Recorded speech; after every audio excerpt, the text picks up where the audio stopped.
Welcome Fatema blogs.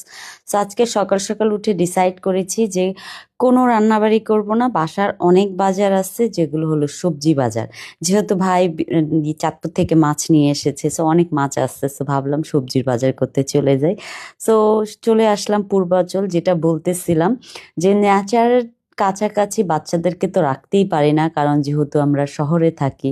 তো সেই জন্য এখন পূর্বাচল এরকম একটা জায়গা হয়ে গেছে যেখানে আমি সব সময় বাজার করি। বিভিন্ন গ্রামের ভিতরে ভিতরে ঢুকে যেয়ে বাজার করি, যেমন একদম এই যে সিম বাগান থেকে সিম পারলাম বাচ্চাদেরকে সাথে নিয়ে। সো বাচ্চাদেরকে যত বেশি নেচারের কাছে রাখবেন, বাচ্চারা তত বেশি আপনার গ্রোন আপ ভালো হবে। প্লাস হলো আপনার হলো বাচ্চারা নেচার সম্পর্কে জানলো, আপনার হলো গ্রাম কেমন হয় এটা সম্পর্কে জানলো। তা আমি আমার বাচ্চাদেরকে সব সময় চেষ্টা করি, আমি যখন কোথাও যাই বাচ্চাদেরকে সাথে নিয়ে যাওয়ার জন্য, বাচ্চারা এটাকে এনজয় করবে। এই যে যেমন সায়ান, সে মুরগি দেখে মুরগির পিছন পিছন দৌড়াচ্ছিল, তারপরে জায়ানও, তারপরে তাদেরকে আমি মুরগি দেখিয়ে ভয় দেখাচ্ছিলাম। আমার খুব ভাল লাগে এসব বাচ্চাদের সাথে দুষ্টামি করতে। বাচ্চাদের সাথে বাচ্চা না হলে আপনি হলো মানে বাচ্চার মা হয়ে উঠতে পারবেন না। সো চলে আসলাম আরেকটা বাসায়, যেখান থেকে হলো আমি মুরগির ডিম কিনবো। সো চাচি মুরগির ডিমটা একটু বেশিই বলেছি, কিন্তু যেহেতু ফ্রেশ ছিল সো সেই জন্য মুরগির ডিমগুলো আমরা নিয়ে নিয়েছি। তারপর আমরা এখানে আরেকটা ফল পেয়েছি, সো এই ফলটার নাম যে যে জানেন প্লিজ বলে যায়েন, আমি ভুলেই গিয়েছি ফলটার নাম। তারপর আরেকটা মানে দোকান বলতেছি আমি, দেখেন আরেকটা বাসায় চলে আসলাম, ওখান থেকেও মুরগি নিব। তো একটা জিনিস কি জানেন, আপনার হলো গ্রাম থেকে জিনিসপত্র কিনলে 2 টাকা বেশি হইলেও আপনি ফ্রেশ জিনিস পাবেন।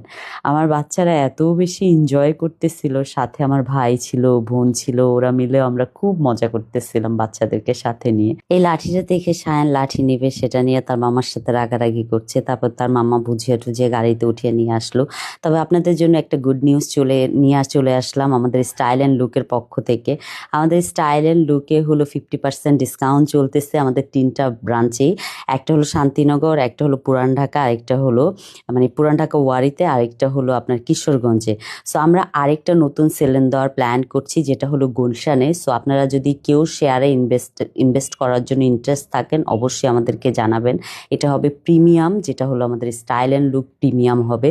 সো অবশ্যই আমাদের সাথে যোগাযোগ করতে পারেন শেয়ারের জন্য।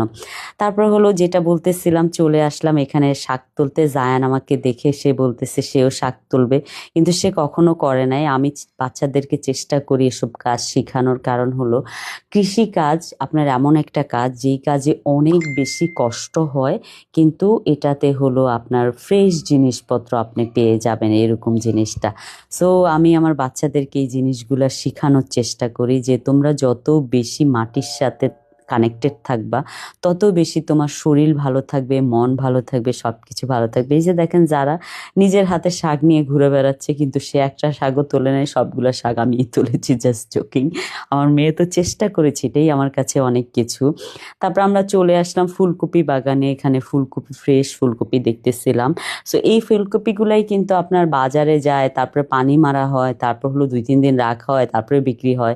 তার চেয়ে আপনি ফ্রেশ সব কিছু পান, এটা সবচেয়ে ভালো জিনিস না বাড়িতে। যে হ্যাঁ চাচারা একটু দাম বেশি নেয়, কিন্তু কিছু করার নাই, তো ফ্রেশ জিনিস খাইলে তো একটু দাম বেশিই পড়বে, তাই না?